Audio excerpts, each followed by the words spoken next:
হযরতে আবু হুরায়রা রাদিয়াল্লাহু তাআলা আনহু থেকে বর্ণিত হাদিস, রাসূল করিম সাল্লাল্লাহু আলাইহি ওয়াসাল্লাম ইরশাদ করেছেন, লিল মুমিনি আলাল মুমিনি সিত্তু খিসারিন, একজন মুসলমানের উপরে আরেকজন মুসলমানের 6টি অধিকার আছে। তার মধ্যে এক নম্বর হলো ইউসাল্লিমু আলাইহি ইযা লাকিয়া, সাক্ষাৎ হওয়ার সঙ্গে সঙ্গে এক মুসলমান আরেক মুসলমানকে সালাম দিবে। সালামের ব্যাপারে কোনো ধরনের কার্পণ্য করা যাবে না।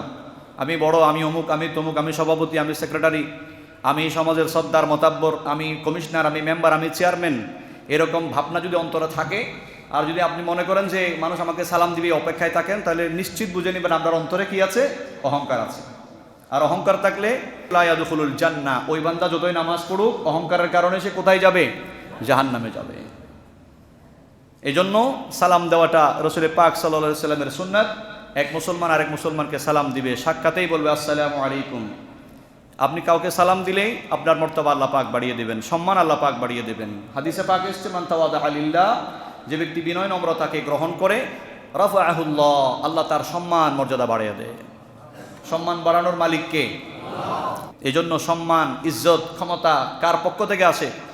আল্লাহর পক্ষ থেকে আসে। একে অপরকে দেখলে আমরা সালাম দিব, এটা মুসলমানের উপর আরেক মুসলমানের হক। আল্লাহ পাক আমাদেরকে বেশি বেশি সালাম দেওয়ার তৌফিক দান করুন, আমিন। ওয়ায়াউদুহু ইযা মারিদা, যখন কোনো ব্যক্তি অসুস্থ হবে, আত্মীয় হোক, অনাত্মীয় হোক, বন্ধু বান্ধব হোক, প্রতিবেশী হোক, তাকে দেখতে যাওয়া, এটা রাসূল পাক সাল্লাল্লাহু আলাইহি ওয়াসাল্লামের সুন্নাত। এবং এটা মুসলমান, এক মুসলিমের উপর আরেক মুসলমানের অধিকার। যদি সে অসুস্থ হয় তাকে দেখতে যাওয়া, টাকা পয়সা না থাকলে তাকে ওষুধপত্রের ব্যবস্থা করে দেওয়া, তার সাথে কেউ না থাকলে তার সাথে থেকে তার সেবা করা, এটা রাসূল পাক সাল্লাল্লাহু আলাইহি ওয়াসাল্লামের সুন্নাত এবং একজন মুসলমানের প্রতি আরেকজন মুসলমানের দায়িত্ব। ওয়ায়াশহাদু ইযা মাতা, আরেকটি দায়িত্ব হলো কোনো মুসলমান ইমানদার মারা গেলে তার জানাজায় শরীক হওয়া। কারণ তার সাথে আপনারা সাক্ষাৎ হবে না, শেষ বিদায়, এই দুনিয়াতে আর আসবে না। এজন্য কোনো মুসলমান ইমানদার মারা গেলে রাসূল পাক সাল্লাল্লাহু আলাইহি ওয়াসাল্লাম ইরশাদ করেন, কেউ যদি তার জানাজায় উপস্থিত হয় তাকে 1 কিরাত সওয়াব দেওয়া হবে। গত জুমাতে বলেছিলাম। আর যদি কেউ জানাজা শেষে দাফন পর্যন্ত অপেক্ষা করে তাকে 2 কিরাত সওয়াব দেবে। সাহাবায়ে কেরাম আরজ করলেন, মাল কিরাত ইয়া রাসূলুল্লাহ, ও নবী সাল্লাল্লাহু আলাইহি ওয়াসাল্লাম, কিরাত মানে কি? নবী করিম সাল্লাল্লাহু আলাইহি ওয়াসাল্লাম বলেন, মিথলু জাবালি উহুদিন, এক উহুদ পাহাড় পরিমাণ বিশাল সওয়াব আল্লাহ পাক তার আমলনামায় দিবে। এই জন্য জানাজাতে শরীক হওয়া, এটা এক মুসলমানের উপর আরেক মুসলমানের দায়িত্ব। যদি সুযোগ থাকে তাহলে জানাজা হাতছাড়া করবেন না। আল্লাহ আমাদেরকে তৌফিক দান করুন, আমিন। ওয়াইজিবুহু ইযা দাআহু, যখন মুসলমান এক মুসলিম আরেক মুসলিমকে কোনো দাওয়াত দিবে, ভালো কাজে ডাকবে, কোনো আকিকাতে, বিয়েতে, মেজবানে দাওয়াত দিবে, অথবা কোনো ভালো কাজে আহ্বান করবে, সুযোগ থাকলে অবশ্যই যাবেন। কেউ দাওয়াত দিলে তার দাওয়াতে সাড়া দিলে আপনি যখন যাবেন, তার লক্ষ টাকা লাভ হয়ে যাবে এমন কিছু না। আপনাকে দেখলে তার অন্তরটা খুশিতে ভরে উঠবে এবং আত্মীয়তার বন্ধন মজবুত হবে। দুজনের মধ্যে হিংসা থাকলে দূর হয়ে যাবে, একে অপরের সাথে মহাব্বত তৈরি হবে। কোনো মুসলমান ইমানদার দাওয়াত দিলে তার দাওয়াতে যাওয়া, এটা আরেকজন মুসলমানের ইমানি দায়িত্ব। ইউসাম্মিতু ইযা আতাসা, যখন হাঁচি দিবে হাঁচির জবাব দেওয়া। হাঁচি, আরেকটা হচ্ছে হাই তোলা, হাঁচ, এরকম করে হাঁচি আসে। হাঁচি আসার পর যিনি হাঁচি দিবেন তিনি কি বলবেন? আওয়াজ দিয়ে বলেন না, আলহামদুলিল্লাহ। যখন হাঁচি দেওয়ার পর সে আলহামদুলিল্লাহ বলবে, আপনি শুনেছেন সে আলহামদুলিল্লাহ বলেছে, তখন তার হাঁচির জবাব দেওয়া আপনার জন্য ওয়াজিব। আপনি বলবেন ইয়ারহামুকাল্লাহ, পড়েন সবাই, এটা বলতে হবে। 6 নম্বর দায়িত্ব হলো ওয়ায়ানসাহু লাহু ইযা গাবা আও শাহিদা, সামনে পিছনে তার কল্যাণ কামনা করা।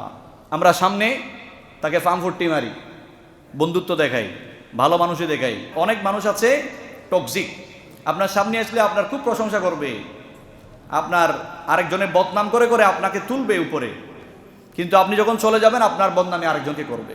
রাসূল পাক সাল্লাল্লাহু আলাইহি ওয়াসাল্লাম ইরশাদ করেন, সবচেয়ে নিকৃষ্ট মানুষ হলো যাল ওয়াজাহাইন, 2 মুখওয়ালা মানুষ। সে এক মুখ নিয়ে আপনার কাছে আসে, আরেক মুখ নিয়ে আরেকজনের কাছে যায়, দুজনের বদনাম করে, দুজনের মধ্যে ফাটল সৃষ্টি করে। এরকম লোক আছে না নাই? খবরদার, এগুলো আমরা করব না, কবিরা গুনাহ। রাসূল পাক সাল্লাল্লাহু আলাইহি ওয়াসাল্লাম ইরশাদ করেছেন, লা ইয়াদখুলুল জান্নাতা নাম্মাম, যে ব্যক্তি চুগলখুরি করে।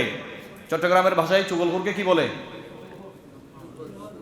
গীবতকারী না, আরেকটা শব্দ আছে, সুদিয়েবাজ। সুদিয়েবাজ চট্টগ্রামের ভাষায় কি বলে? সুদিয়েবাজ। বইয়ের ভাষায় বলে চুগলখোর, চুগলেখোর। হাদিসের ভাষা হচ্ছে নাম্মাম। হাদিসে পাক এসছে নাম্মামগিরি করা কবিরা গুনাহ, কবরে আযাব হবে নাম্মামগিরি করলে, কঠিন আযাব হবে। আল্লাহ নবী একদিন কবরের সামনে দিয়ে যাচ্ছিলেন, কবরে আযাব হচ্ছিল। রাসূল পাক সাল্লাল্লাহু আলাইহি সাল্লাম বলেন, দুই কারণে আযাব হচ্ছে। একটি কারণ হলো সে লা ইয়াস্তানজিহু মিনাল বাউল, প্রস্রাব করার সময় সে পর্দা করতো না, প্রস্রাব থেকে ভালোভাবে পবিত্রতা অর্জন করতো না, যাত্রার সামনে রান দেখায়া সতর দেখায়া প্রস্রাব করতো। আমাদের এরকম অনেকেই আছে, রাস্তার ধারে বস প্রস্রাব ধরছে, বসে গেছে কুকুরের মতো।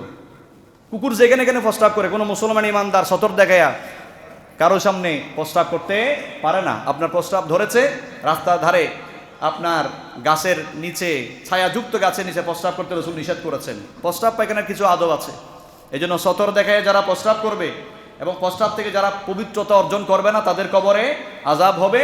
আর যারা নাম্মামগিরি করবে, একজনের কথা আরেকজনকে লাগাইয়া দিয়া ফাটল সৃষ্টি করবে, এরকম যারা করবে এরা কবিরা গুনাহগার, কবরে আযাব হবে। কবরে গিয়েও শান্তি নেই, দুনিয়াতে শান্তি পাবে না, 2 পয়সারও কোনো দাম থাকবে না মানুষের কাছে।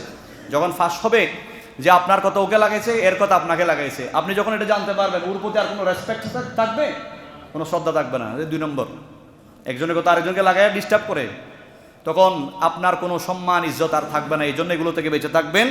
এই 6টি হক যদি আদায় করি আমরা, আল্লাহর রহমত হবে।